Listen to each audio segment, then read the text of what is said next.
And we are back. And Ron, I wanted to ask you about the group that came up this week. And obviously, it's a large group and a lot of different, sometimes different viewpoints. Certainly, there's a single message that's time to do something.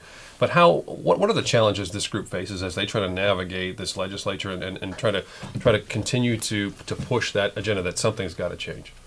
Well, almost immediately on Thursday night, we started visiting. Not only did we visit with the two families who buried their children on Friday of last week, but we visited with a large group of kids late that evening who had expressed a desire to come to Tallahassee, and Lauren encouraged them to reach out to us, which they did on Friday, and which is what brought them here this past week. And it's our intention to keep a group coming each week for 3 weeks. I think there's plenty of time in this session to do something.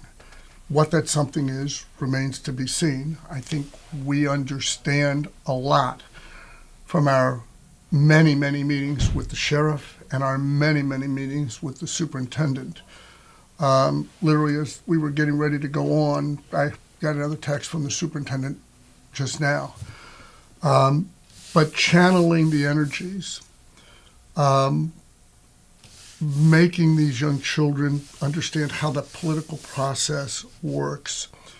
And funny, pictures that I took of some of the new papers that were strewn in the parking lot, they were studying government. They were literally studying the two-party system. Mm-hmm. Had all these handouts. So that's what they were doing. But a lot of these kids are angry. A lot of these kids are hurt and angry. But how you express yourself to lawmakers to get your points across, to bring about, if you will, effectual change, is sometimes about that delivery, even when you're angry, even when you're hurting.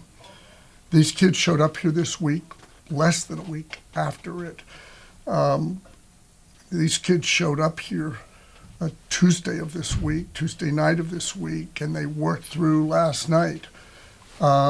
And then they had a different group with different motives, with a rally that we tried to steer away from because we didn't want some of the issues that came out of Pulse, which were different from these, and some of the other political issues.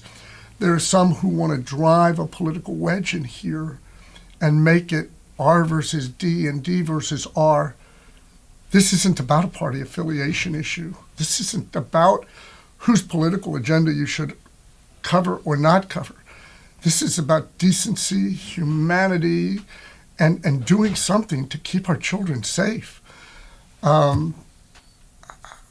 Those that choose to manipulate these children and to create a political situation, I find nauseating and disgusting, and others should see through that and see it as well.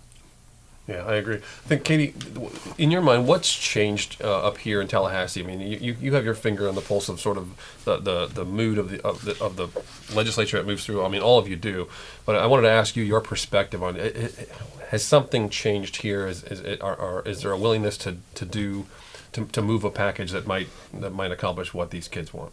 Without question. I think this will drastically change what we see happen as the legislature concludes this year's session. To Ron's point earlier, I think you've got a lot of emotions that have been provoked here. One of which, I think that will be very motivating is fear. A lot of sitting members of the legislature, Ron, Chris, and me, we have kids, and to the prospect of sending your children into an environment which should always be safe. And now this having been demonstrated that there are failures in that system, I think people will be really motivated to try to do something about it. Ron had a number of extraordinarily powerful and influential legislators that visited this crime scene, and many of them have issued statements outlining particular topics that they want to tackle. You have Republicans talking about reasonable gun control. That's not been something we've heard a lot leading up to this. Right, I agree. Let me ask you, Chris, we've got sessions coming in for a landing. You've got the budget moving. There's a lot of work to do aside from this issue. Is there time to get something meaningful done here and get all the other work done? Absolutely. I mean, I think to Ron's point, we got 3 weeks left. They'll work weekends. They'll work nights. I mean, I don't think anything is more important what they're doing the next 3 weeks than address this issue. I mean, to Katie's point, everyone expects when you drop your child off at school in the morning, you're going to get to pick them up at night. And that's just paramount for us. And we've got to address that issue. And it's not a partisan issue.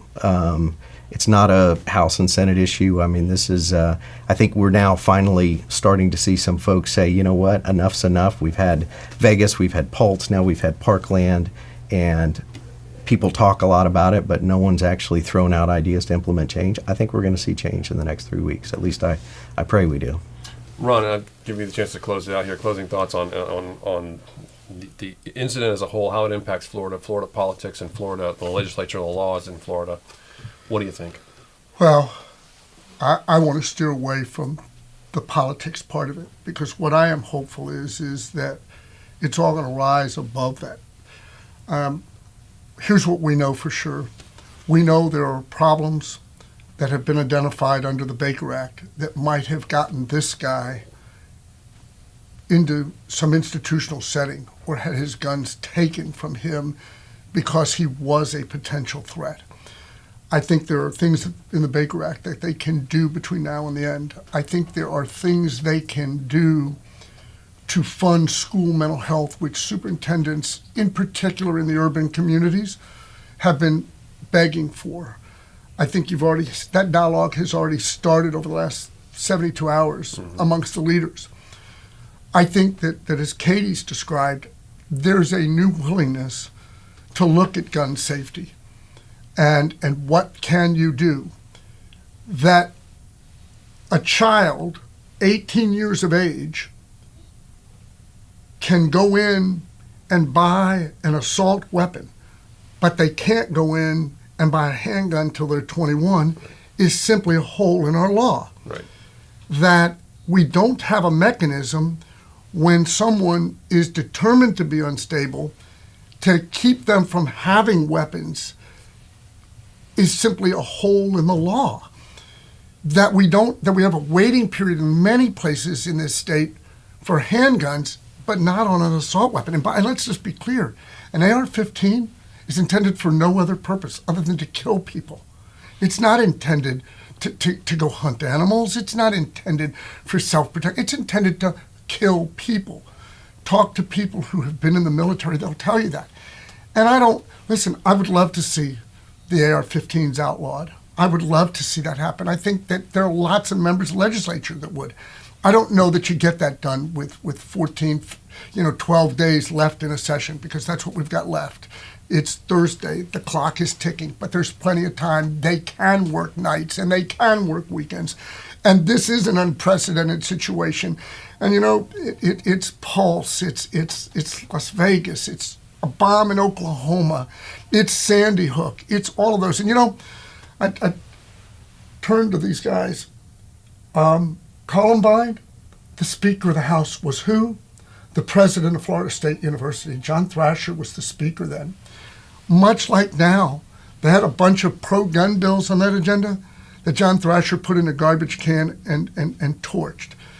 I think the legislature not hearing the end of last week a couple of those pro-gun bills was just disciplined and smart.